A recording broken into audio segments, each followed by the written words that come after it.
Well, Jimmy, if you have some time left, I do have several patron questions for you. Okay, here we go. This is when you really like to stick it to me. So John McCarthy from Chicago asked, Jimmy, are you ever going to interview Caleb Maupin on your show? Primo interviewed him and he said a ton of good things about you. His group has been doing great work around the fight to free Alex Saab. Let me tell you about this fucking communist Caleb Maupin. This motherfucker is trying to undermine our society with his communism. No, I like Caleb. I'll have him on. No, I want to read his book. I'll have him on. I like him. This massive controversy between you, the Infrared Show, and CPUSA. Now, I just want to preface this with Caleb is his own person. CPI is its own organization. Haas is his own person. I am my own person. Even though we all have like lots of agreements, we do probably disagree on certain things, and we're not all like one person. So for CPUSA to have done what they did, issuing a blanket statement about the Center for Political Innovation, which Caleb is the founder and director of, in tandem with what the Infrared Show, or Haas, is, trying to accomplish, was really, really childish. But I think it just goes to show what, I guess, like, the mindset of the current leadership of CPUSA is. So if you wouldn't mind talking a little bit about that, I think it is important to talk about, given the developments and given kind of the push that, I and Haas support, and that is, having our viewers join CPUSA and trying to kind of effectuate change from the outside. But yeah, what were your thoughts on that? And did it strike you as shocking? I was a little bit surprised by it because the Communist Party doesn't generally act that way.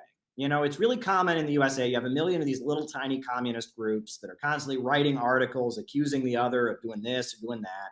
And I would expect that from like the Spartacist League. I'd expect that from the Bobavakian RCP. But the Communist Party was always held to a higher standard of political professionalism. They were the party that was aligned with the Soviet Union. They were the US representative of the international communist movement. And they didn't get down and dirty like this.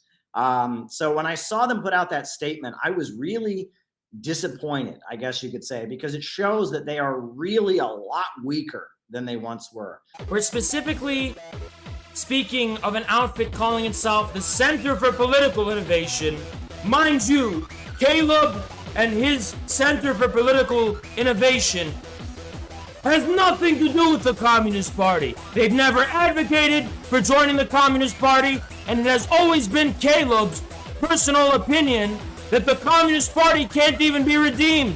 Why would Caleb tell people to join the Communist Party when he doesn't even agree with me on this point? Which is fine. I still consider him one of my dearest and most important allies. We just are pursuing different paths. But my point is, they are blaming him for something for which I alone bear responsibility. Along with the infrared webcast. What the fuck is a webcast? And we're going to pick up the discussion on a different topic. Our National Committee report that was made a couple of weeks ago, guys, got a lot of attention. And it got a lot of attention because one of the topics that we dealt with was on the issue of socialist patriotism. And which there's a big rage about it on certain sections of the internet, on YouTube. And what's that other thing called? Twitch TV, Rosanna? And as you can see, I got my flag up here today. I was going to wear red, white, and blue. And I was going to say, hey, this is not a political commentary. But the debate was, I took on that concept and I said that the way it's being portrayed is being influenced by Trump, America first, what they call white nationalism.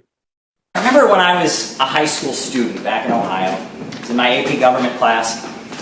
There was somebody in my class, a Republican, he said one day, in all seriousness, he said, why don't we just start shooting all the immigrants, right? All these illegal immigrants in this country, all these 20 million people, why don't we just shoot them, right? They have no rights, right? They came here illegally, they're not people. Why doesn't the government pay us to start shooting them? He wasn't joking, he was completely serious. Now, I was horrified that someone could be filled with that kind of hate, think that just 20 million people should just be exterminated. But to him, these people from Mexico or Central America were not humans. They had no rights, they were just the others. And when I heard my classmates say these things, I felt deeply saddened because the fact that he could be so full of hate, it showed that not only had he dehumanized these undocumented workers, but in the process he had also dehumanized himself. His rational mind, the part of the human species which took us from tribes in the woods to space travel and iPhones, this part of his brain had been suppressed. His primitive, animalistic, and hateful instincts had been unleashed and allowed to take charge. The entire story of human civilization has been a struggle between the rational and the irrational, the sane and the insane, the progressive and the reactionary. Sometimes this battle goes on between countries and cultures, sometimes it goes on within a country, sometimes it takes place within individuals themselves. I think we all have forces of light and darkness within us. In times of progress, it's human reason, logic, love, and creativity that have the upper hand. But in times of darkness, it's greed, aggression, hate, and hedonism that take charge. We hear so much, part of the reason I really wanted to have this debate was we hear so much nowadays. People talk about horseshoes and bell curves, and they try to say that people like Invictus and people like me are exactly the same. I disagree. Yes, both communism and fascism arrive during times of political crisis. They become a rising political trend. Yes, both fascism and communism involve mass mobilizations of the population. Yes, both fascist and communist regimes engage a repression of their political enemies. But the question that must be asked is, for what purpose? When one looks at the fascists of Italy, the Ku Klux Klan of this country, the Nazis of Germany, you'll see a display of sadism and aggression. Yes, they'll talk about restoring the homeland, Christian brotherhood, National Socialism. That's all secondary. The tone of a genuinely fascist regime, not of right-wingers and traditionalists like Invictus, but of genuine fascists, the tone that they display is go get them, beat them down, kill them, hang them high. Fascism is the psychology of lynch mobs. Fascism is a mass movement appealing to the paranoia and the fear of people who are suffering and transforming that fear into uncontrolled violent rage. Hitler took power in 1933, and immediately afterwards there was an upsurge of violence and terror. The communists and socialists were put into prison camps, books were burned, chaos reigned in the German streets. But by 1934, even Hitler had had enough of that. The SA, or the stormtroopers, the violent, hateful street thugs who had mobilized to bring him to power, were smashed. Gregor Strasser, Ernst Röhm, and other hateful fanatics who actually believed in the doctrine of National Socialism were executed in the night of the long knives. The Nazi regime had come to power promising some kind of glorious Heideggerian conservative revolution. But after a year or so of mob chaos and repression, the stormtroopers were replaced by the Gestapo. The regime that took power in an orgy of fascist hate on the street, it became essentially what the bankers who had funded Hitler, like Hjalmar Schacht, wanted all along: a cold Prussian military police state. The gas chambers of Auschwitz weren't operated by bloodthirsty Nazi fanatics, but rather by cold, trembling, terrified people who'd been stripped of their humanity and lost their very ability to make rational and moral choices or to question the orders that they were being given.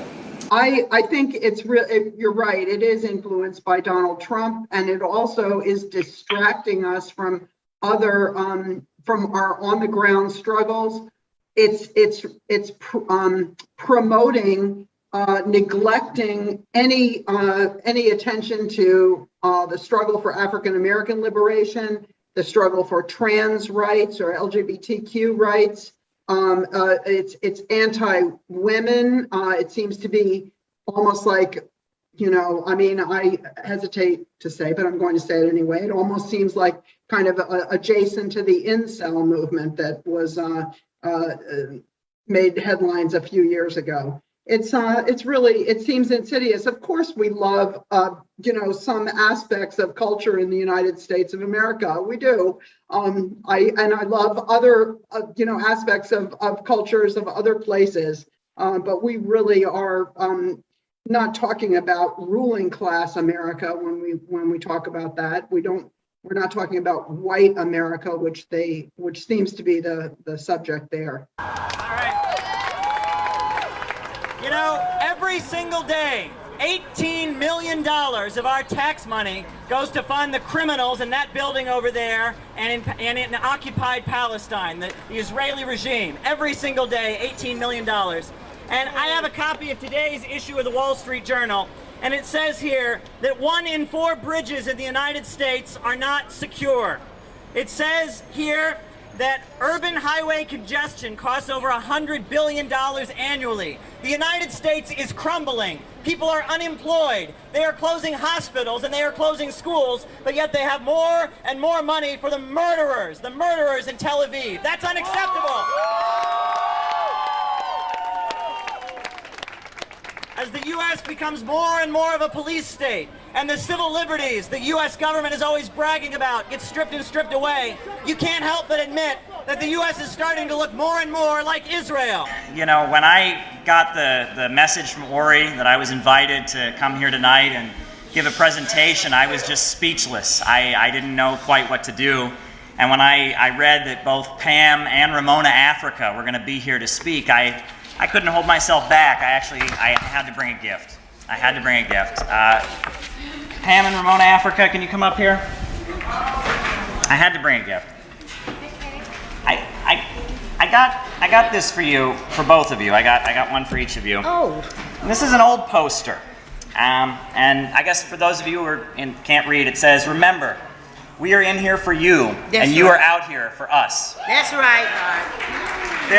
There's no two people that better exemplify the spirit that is expressed on this poster than these two individuals. Gosh. Thank you. Caleb.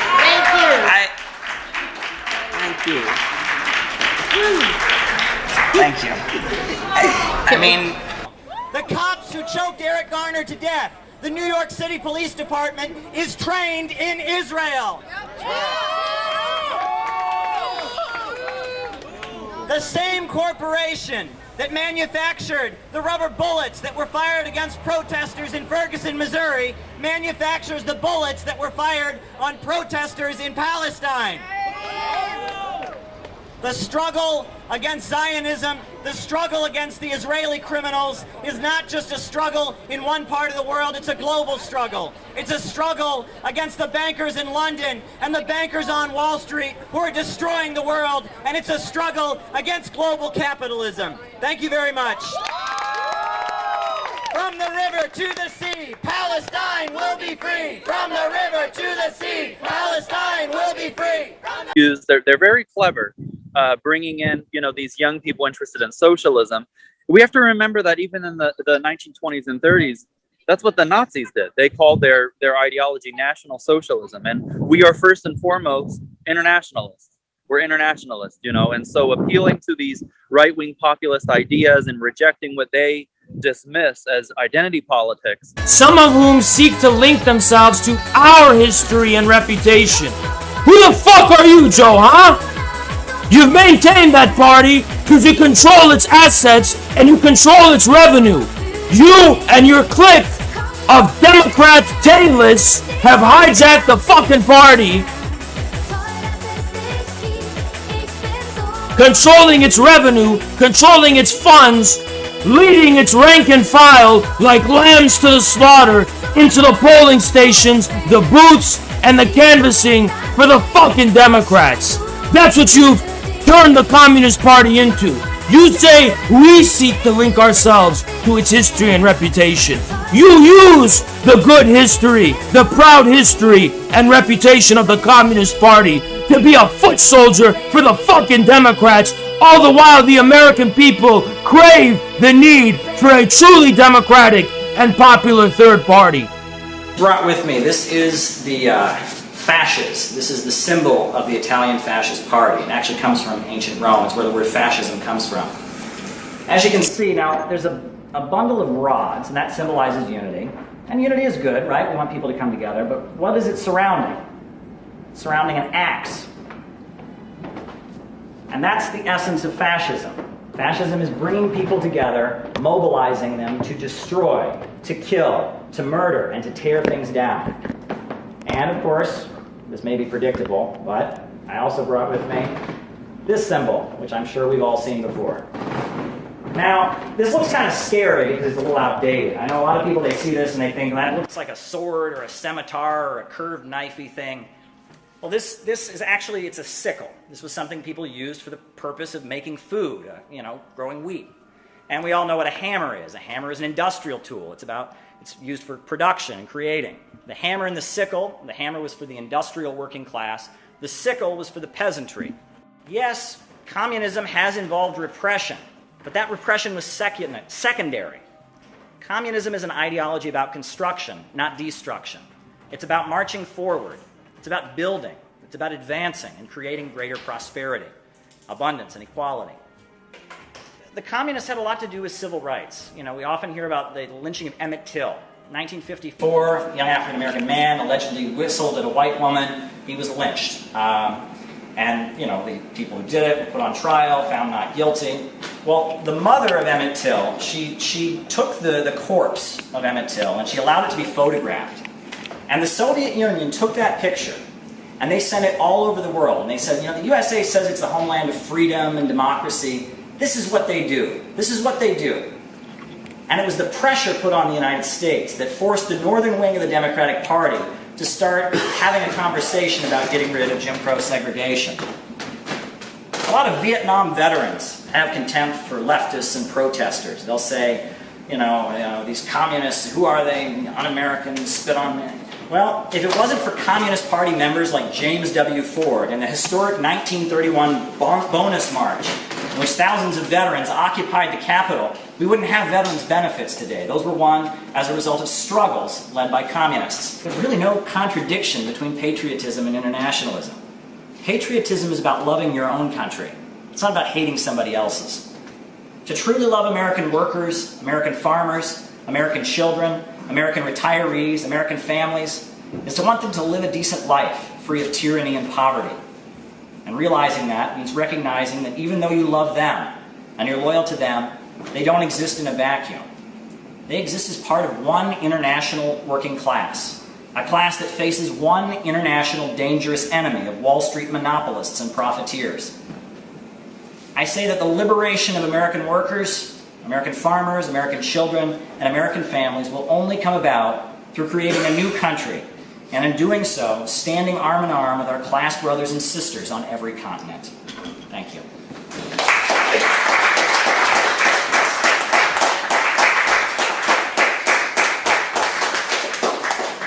The Communist Party has often had very strict rules against factionalism. And such. And so if they, there are people who like my broadcasts who have joined the Communist Party.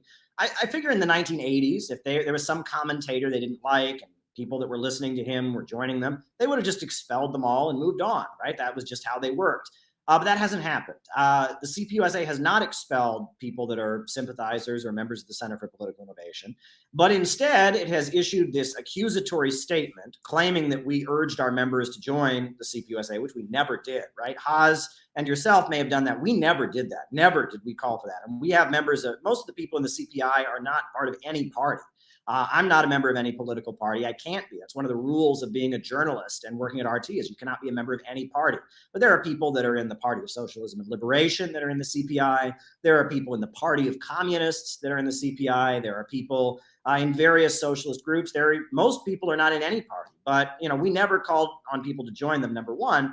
But number two, even if we did, why are they getting down and dirty and in the mud? And I mean, it's embarrassing. And it shows, if I'm a threat to them, all right, I'm a guy on YouTube, Haas is a guy on Twitch.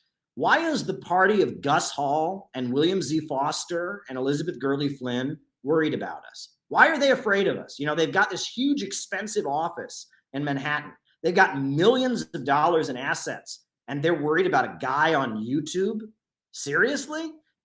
I often think about a comrade of mine who died. He was an older man, and he could remember the 50s, and he lived in New York City, and he was of Jewish heritage, but every day, everywhere he went, he wore a Palestine baseball cap. And he would go from newsstand to newsstand in New York City, making sure that they carried this communist newspaper. And he made sure that they had the weekly communist newspaper at his newsstand. He went through the streets of New York City wearing his Palestine baseball cap. And every time you saw him, he was full of optimism. He always had something beautiful to tell you. He always had something to tell you about how he had just met somebody who'd given him a thumbs up for his Palestine baseball cap. Or he'd just met somebody and gotten them a subscription to the communist newspaper. And even though we know he experienced a huge amount of negativity and he experienced a huge amount of disgust. You know, New York City is not exactly a stronghold of pro-Palestine sentiments. Every time you saw him, he had a smile on his face, and he had enthusiasm, and he was there to tell you about what he'd done to build the revolutionary group, to give you words of encouragement.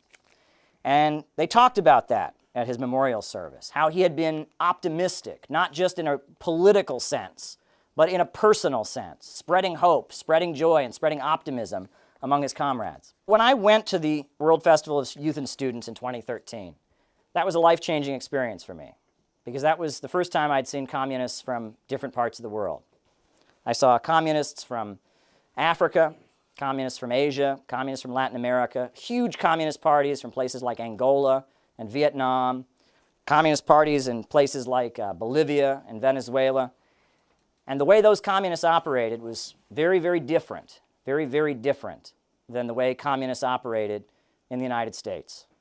You know, in the United States, if you want to be a communist, they say you have two choices. You can be extreme and crazy and screaming in the protest cage, isolated from society, or you can just join the Democrats. For the most part, you kind of abandon your socialist beliefs and just kind of become kind of an underground operator within the Democratic Party apparatus. And what I met in Quito, Ecuador in 2013, and the folks I met with in 2017 in Sochi, Russia at the World Communist Youth Gathering, they were something quite different. They were not people who'd abandoned their beliefs. They weren't sellouts. They weren't people who hid their communism. But they were also not ultra-leftists, and they were not isolated from their society. They led organizations of millions of people, trade unions and student organizations. And you know, they wore suits and ties. It's practically forbidden in American communist circles, but they wore suits and ties. And what I was meeting was real socialists, serious socialists, worker politicians, people who had entered the political process on behalf of the working class. And they understood that it was the working people, the people who produced the wealth of their country, that would make history. And they had dedicated themselves to connecting with the broad masses of people, building organizations and representing them, and utilizing scientific socialism as a way to fight for their rights and to eventually establish socialism in their country. I don't want to read too much of this, but Karl Marx, his letter to Abraham Lincoln, this is what he said. He said, "The working men of Europe feel sure that as the American War of Independence initiated a new era of ascendancy for the middle class, so the American anti-slavery war will do for the working class.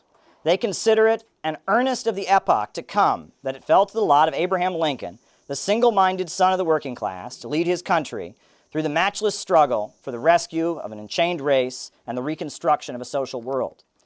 And read Lenin's letter to the American workers, which you can find in your manual. That was Lenin in 1919, as the Soviet Union was fighting for its life. He writes a beautiful letter to the American workers. And how does he approach them? What does he say to the American workers? How does he speak to them? That's the way real communists speak, and that's the way real communists interact with each other. And it's not over. I mean, I get calls from people. They have been vicious. I could tell some stories here that I'm not going to tell, but, you know, they have been really vicious, you know, interrogating people, baiting people on their ethnic background and trying to, link them to groups around the world and, subjecting people to harsh interrogations. And I guess Joe Sims is now going around the country, having meetings with different wings of the Communist Party to talk about why I'm racist and why I'm bad. And it's like, Really? This is what you have to do with your time? Meanwhile, the Center for Political Innovation, we're having rallies for Alex Saab, the Venezuelan diplomat who's been detained. And our rally was name dropped by Nicolas Maduro, the leader of the socialist country. Por la verdad, la justicia y la libertad del diplomático venezolano Alex Saab en todo el mundo. Hoy ya en Estados Unidos hubo la primera marcha, la primera movilización en Nueva York. Allá se movilizaron los movimientos sociales, ya despertando y difundiendo el secuestro que se ha hecho de este diplomático venezolano. Kiki Dewar, and I'm speaking on behalf of the Center for Political Innovation. I was sent here on behalf of Caleb Maupin, and I just want to say that we should be completely against the illegal extradition agreement that Cape Verde made with the United States to bring Alex Saab to Miami. A Venezuelan diplomat, Alex Saab, who was on a humanitarian mission for his country, Venezuela, was kidnapped. Viva Venezuela! Viva Venezuela! Viva Chavez! Viva Chavez! Viva Maduro! Viva Maduro! Free Alex Saab! Free Alex Saab! Free Alex Saab! We're sending delegations to Nicaragua to stand with the people of Nicaragua against U.S. attacks and sanctions. We're doing real political work, and they're having an internal witch hunt against, the specter of Maupinism or something. I mean, it's really weird. It's really, really strange, and they're embarrassing themselves. And I feel sorry for them because I think the United States needs a strong communist party.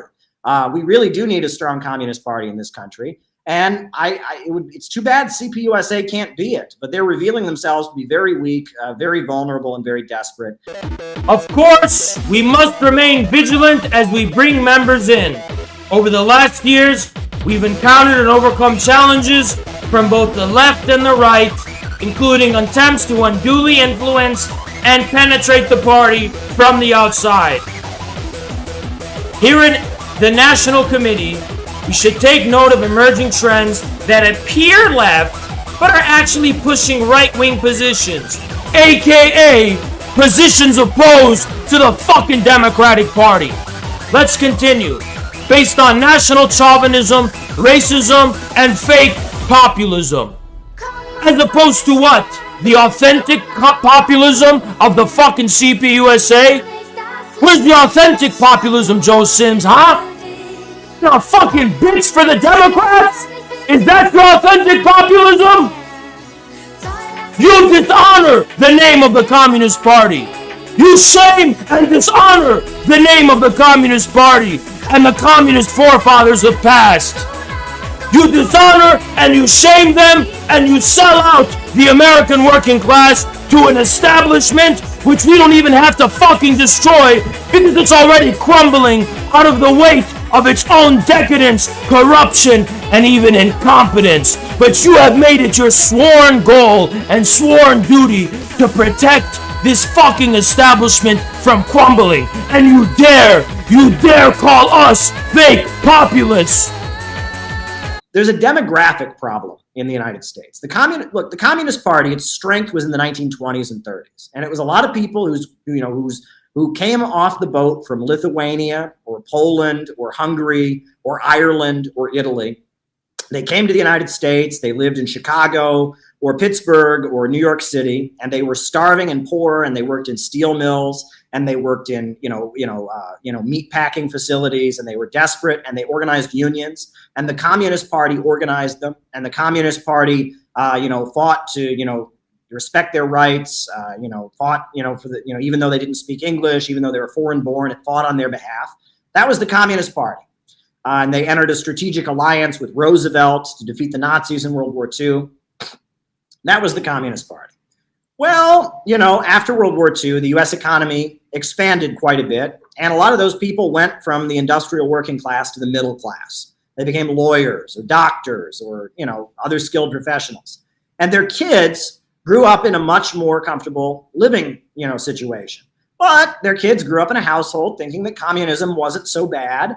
And then when it came time to fight the Vietnam War, their kids burned their draft cards and said they didn't want to go and, said, hell no, we won't go, and became the anti-Vietnam War movement. and supported the Black Panthers. Great. Well, and now their kids tend to work at liberal NGOs, and they have nose piercings and rings and nose rings and purple hair, and they work at liberal NGOs, and they're like woke internet liberals and anarchists, right? Well, that's leftism in the United States. That demographic is dead. All right, that demographic will not create socialism in America. You want to have socialism in America, you got to get out of that demographic. There's a lot of good people there. But there's also a lot of not so good folks there. And by itself, this third generation communism is not going to make communism in the United States. We need people like you and me, right? Your parents aren't communists, are they? No. Yeah, neither am I. There was not a single communist anywhere in my family. I discovered this stuff on my own because I was a kid in a small town in Ohio. My mom went on strike as a librarian. I walked the picket lines with her. I learned more about communism. I discovered this on my own because I was trying to figure out what was wrong and why the Iraq War was happening. And you discovered this stuff as well. You got involved in the Bernie movement. You ran for office. That's the future of American communism.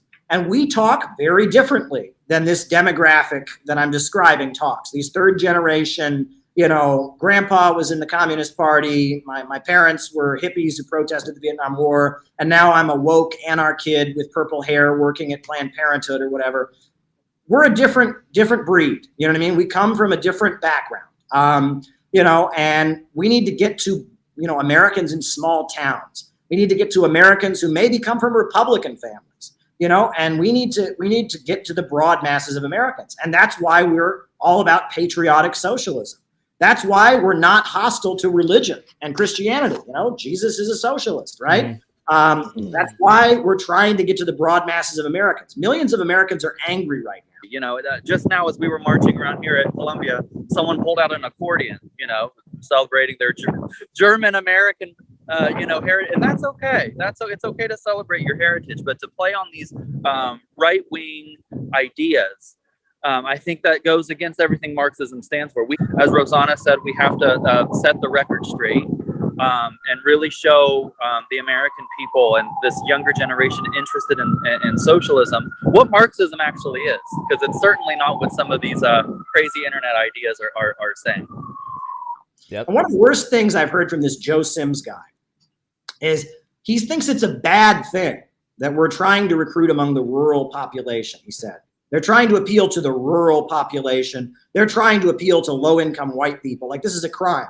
Does Joe Sims want all those people to vote for Trump? I think that's what he wants, right? We shouldn't try to appeal to those people. Yeah. If he's all about protecting Joe Biden, shouldn't he be working really hard to try and win those people away from supporting Donald Trump? No. His marching orders from the DNC are cancel all these people, condemn them, make good foot soldiers for the labor union bureaucracy. It's a failed strategy. Bernie Sanders said many times during his campaign that the left needs a 50-state strategy. Communism needs a 50-state strategy. Out of the movement to the masses. That's the slogan I've used over and over again. Out of the movement to the masses. We need average working class families in Pennsylvania and Idaho and Kentucky and Missouri and California and Alabama and Georgia and Florida to say, you know what? Communism is what we believe in. Communism is the future, right? We want the banks, factories, and industries to be organized to serve the people. We might not agree on this issue or that issue. We might have our religious beliefs. We might be this or that.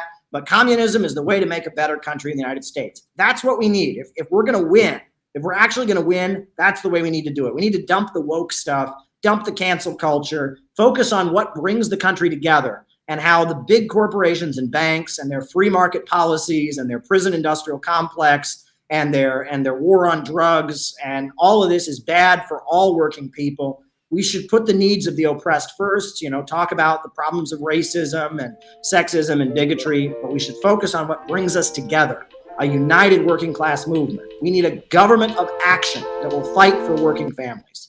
The real influences that control your fucking party aren't coming from the National Committee. They're coming from the fucking internet.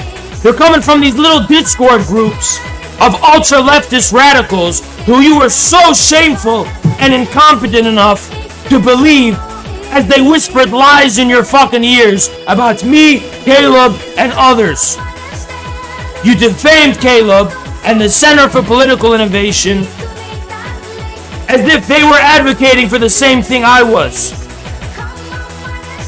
And Joe Sims, this agent of the federal government and of the Democratic Party, smeared and dragged Caleb and the CPI's name through the mud because they are trying to prevent the CPI from acquiring non-profit tax status. We have another problem here in the United States. We have a problem on our border. If you've been looking at what's been happening, especially in the last few months, there have been all kinds of people trying to flee across our borders. In Texas, Arizona, New Mexico, so many people in Guatemala and Honduras and El Salvador can't live in their own country. Drug cartels have destroyed their lives. They don't have access to running water and electricity. And what does the right wing offer in response? Bigotry, a hate, a wall, demonizing immigrant communities. Yeah, and is that the solution? Is that going to help? Of course not. First of all, it's dehumanizing. It's terrorizing people. It's destroying people's lives. Second of all, what is the best thing you could ever do for MS-13? Right? Make the immigrant communities afraid. Push them into the shadows. Make it impossible for people to just walk across the border, so they have to cooperate with one of these criminal organizations. The criminal organizations that operate along the U.S. border benefit very strongly from these insane policies that the Trump administration and others have pushed. But what do the liberals offer? Well, Kamala Harris says not to come here. You know, just don't come here. Yeah, what do they have to offer? Nothing. Just don't come here. Just don't come. Well, we at the Center for Political Innovation have a solution, and that's called the Sandino-Zapata Economic Corridor. That it's time for the United States and the government of Mexico and the government of China and the government of Nicaragua to have a joint project of economic development for that entire region. People in that region need jobs and healthcare and education. They need access to modern facilities and roadway. And it's a matter of national security for the United States, for Mexico, for Guatemala and Honduras and all those countries there. It is a matter of urgent necessity that there be economic development. You know, Sandino was the leader of the Nicaraguan Revolution. Emil Zapata was the leader of the Mexican Revolution. And so our demand is the construction of the Sandino-Zapata Economic Corridor.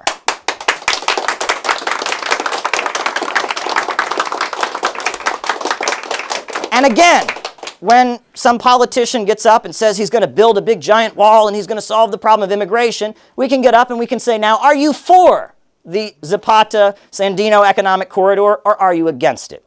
Then we can ask him, are you for it or are you against it? When a liberal gets up and tells some heart-wrenching stories and says they care about immigrants, and then when they get elected stabs them in the back, we can get up and say, are you for it or are you against it, right? And we will come up with a clear proposal of what we will do, right? The China that builds the fastest trains in the world and builds infrastructure all over the world, the Sandinistas of Nicaragua, the government of Mexico, they're going to be very good at it. This is just waiting to happen. And the market, of course, isn't going to do it. But as we know, in China and in Nicaragua, the market is not in command. Popular power is in command. And because it is a matter of national security, it could be done. It could be done. You could stop the problem of mass migration and people fleeing desperately on the border very easily with the Sandino-Zapata Economic Corridor. So there we go. We have that.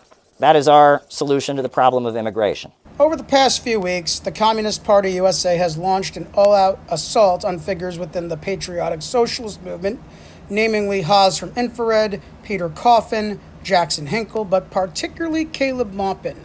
I cannot speak on behalf of the other names mentioned. However, I can speak on behalf of Caleb, as I do personally know him and contribute, when called upon, towards the Center for Political Innovation.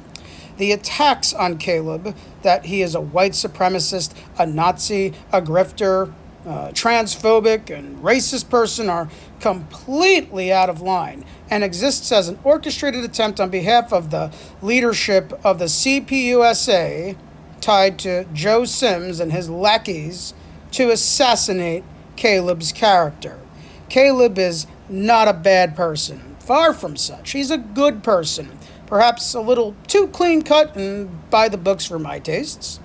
As someone who knew Caleb for 10 years, I can say that he has remained firm to his convictions and his principles. He is opposed to NATO interventions within the Middle East and within third world nations. He supports independence movements of U.S. satellite states under the boot of private capital's dictatorship. He has risked his life traveling with an Iranian convoy to provide food and aid to Yemen. He has forged alliances with anti-imperialists and comrades within China, Iran, Nicaragua, Venezuela, Cuba, Libya, and all over the world. The man has done literally everything anyone could do to defy the U.S. State Department and Wall Street as it is relative to resisting the imperialist hegemony of neoliberalism, and by himself has done far more than the idiots who surround Joe Sims and put lies into his ears have ever done. Actions speak much louder than platitudes, and while Caleb is a man of many words, he is also a man of actions to back those words up. I consider Caleb a comrade from the Occupy Wall Street days, and I consider him a friend, and I will not stand for lies and attacks levied towards friends of mine. What I want to say, Communist Party USA, my patriotism does not differ from your patriotism. My patriotism stands for the workers of this country, for the working class of this country. It rejects the imperialism. It rejects the corporatism. It rejects cynicism. It stands for progressivism. I want to build a better country for the people here. And if the government can't guarantee basic rights, such as life, liberty, and the pursuit of happiness, to our people, it is our duty as patriots to either alter or abolish the government. For what reason, I don't know, you have decided to excommunicate people like Haas, myself, and Caleb Maupin from your party. And let me just tell you, it's the biggest fucking mistake you've all made in your entire lives.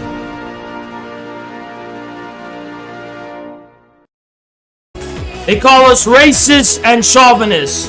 It was not 7 years ago when Joe Sims penned an article promoting proletarian patriotism.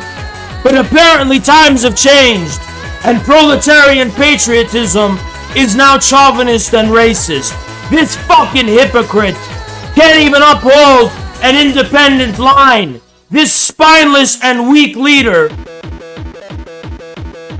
if you can even call him that, is being throttled in the direction of whatever fucking mainstream current is hijacking his party.